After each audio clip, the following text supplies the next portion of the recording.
Subscribe to the channel Educate Sada and press the bell icon for the latest videos. Thank you.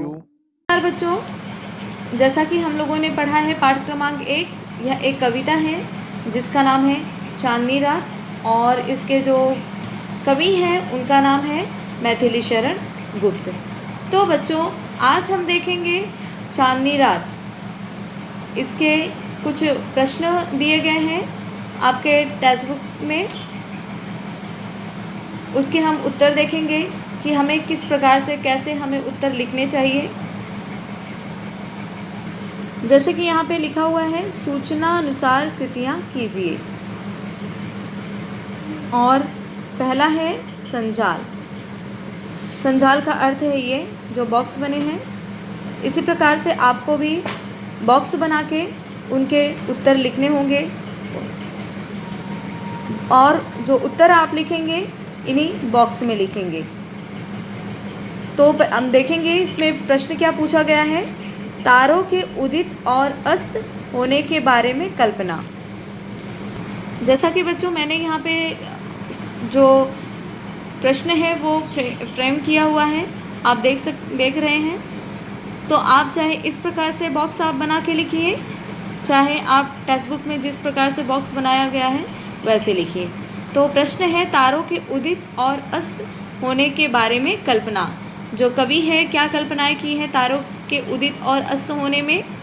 पहला है सूर्य द्वारा मोतियों का बटोर लिया जाना। दूसरे में आएगा पृथ्वी द्वारा मोती बिखेर जाना। और तीसरे में आएगा मोतियों से संध्या का रूप छलकना। और चौथे में आएगा सूर्य का संध्या को मोतियाँ देना। इस प्रकार से आपको उत्तर जो है लिखने होंगे। दूसरा हम देखेंगे ख चांदनी रात की विशेषताएं। चांदनी रात की हम विशेषताएं क्या है जो हमने टेक्स्ट बुक में पढ़े हैं, उनमें कौन कौन सी विशेषताएं बताई गई हैं। पहला है किरणों का खेलना। दूसरा है स्वच्छ चांदनी। तीसरा है हरी घास का लहराना। चौथा है मंद पवन के झोंके। और पांचवा है स्वच्छंद सुमंद गंध। और छठा है हर्षित दिशाएं। और सातवां है पृथ्वी का मोती बिखेरना। और आठवां है सूर्य के उदित होने पर मोती बटोरना। ये आपके जो प्रश्न हैं उनके उत्तर आपको इसी प्रकार से लिखने होंगे। आगे हम देखेंगे दिया गया है प्रश्न क्रमांक 2 है निम्नलिखित पंक्तियों का सरल अर्थ लिखिए। सरल अर्थ लिखना। च दिया गया है चारों चंद डैश डैश झोंके से। और छ दिया गया है क्या ही स्वच्छ डैश डैश शांत और चुपचाप। जैसे कि यहाँ मैंने लिखा हुआ है कि किस प्रकार से आपको लिखना है। पहले अपने जो नोटबुक है उसमें इस प्रकार से लिखना है, च डाल के और लिखना है चारों चंद। फिर उसके बाद ऐसे लाइन खींचिए या फिर डैश डैश दीजिए झोंकों से। फिर उसके बाद व्याख्या लिखना है। फिर इस प्रकार से आपको एक्सप्लेन करके लिखना है। तो बच्चों जो आपने अभी देखा कि चार चंद और झोंकों से इसके बीच में जो डैश डैश दिया गया था, इसके अंतर्गत ये सारे इन सबको आपको एक्सप्लेन करके लिखना होगा। जैसे कि इसमें दिया गया है चार चंद की चंचल किरणें खेल रही हैं जल थल में। स्वच्छ चांदनी बिछी हुई है अवनी और अंबर तल में। पुलक प्रकट करती है धरती हरित तृणों की नोकों से। मानो झूम रहे हैं तरु भी मंद पवन के झोंकों से। तो इसका सरल अर्थ आपको लिखना होगा। जैसे अभी मैंने दिखाया कि व्याख्या लिखने के बाद आपको लिखना है कि कवि मैथिली शरण गुप्त जी कहते हैं कि चंद्रमा की जो चंचल किरणें हैं वह जल और थल में खेल रही हैं। स्वच्छ चांदनी बिछी हुई है अवनी और अंबर तल में। और चंद्रमा की जो स्वच्छ चांदनी है वह पृथ्वी और आकाश के चारों दिशाओं में फैली हुई है। पुलक प्रकट करती है धरती हरित तृणों के नोकों से, और जो पृथ्वी है अपनी प्रसन्नता हरे हरे घासों की नोकों से प्रकट कर रही है, और मानो झूम रहे हैं तर भी मंद पवन के झोंकों से।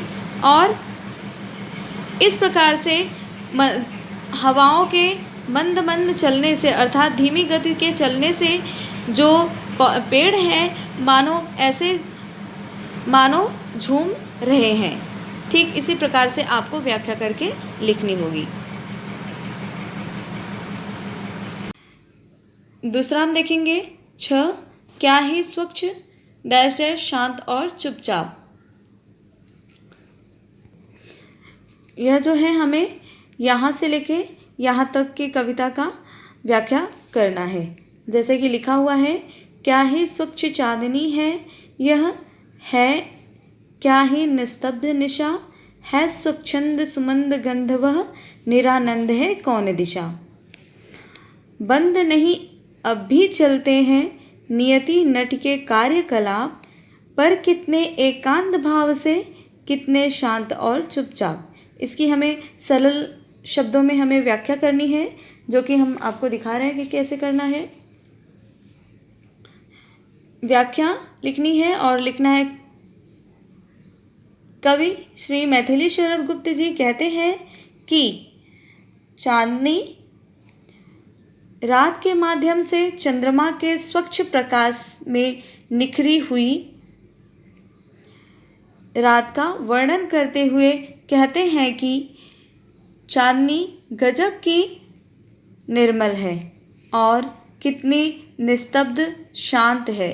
इस पवित्र वातावरण में बहती मंद पवन आनंद का माहौल न हो ऐसा नहीं हो सकता। सर्वत्र आनंद ही आनंद है। इस शांत और स्थिर वातावरण में नियति नट के सारे कार्य अब भी चल रहे हैं, परंतु प्रकृति के कार्यकलाप बड़े ही शांत और एकांत भाव से कार्यरत हैं। इस प्रकार आपको लिखने हैं। तो बच्चों, इस पाठ का जो भाषा बिंदु है वो हम देखेंगे। भाषा बिंदु, निम्न शब्दों के पर्यायवाची शब्द लिखिए। पर्यायवाची जो जो शब्द दिए गए हैं उनके हमें पर्यायवाची शब्द लिखने हैं। जैसे यहाँ पे दिया गया है तरु। तरु शब्द का पर्यायवाची पहला है पेड़, दूसरा है वृक्ष, तीसरा है पादप। और वसुंधरा, इसका पर्यायवाची शब्द है पहला है धरती, दूसरा है पृथ्वी और तीसरा है भूमि। और आगे है चंद्र। चंद्र, इसका पर्यायवाची शब्द है पहला है शशि, मयंक, इंदु। और उसके बाद है कृषक। इसका पर्यायवाची शब्द है किसान, खेतिहार, अन्नदाता। और उद्यान, इसका पर्यायवाची शब्द है बगीचा, उपवन और वाटिका। और उसके बाद है अरण्य। अरण्य क्या पर्यायवाची शब्द है वन, जंगल, विपिन। इस प्रकार से आपको भी पर्यायवाची शब्द लिखने होंगे। बच्चों, यहाँ पे प्रश्न है, यह आपका गृह कार्य है। प्रश्न है, प्रकृति मनुष्य की मित्र है, स्पष्ट कीजिए। इसे अपने शब्दों में आपको लिखना है। धन्यवाद।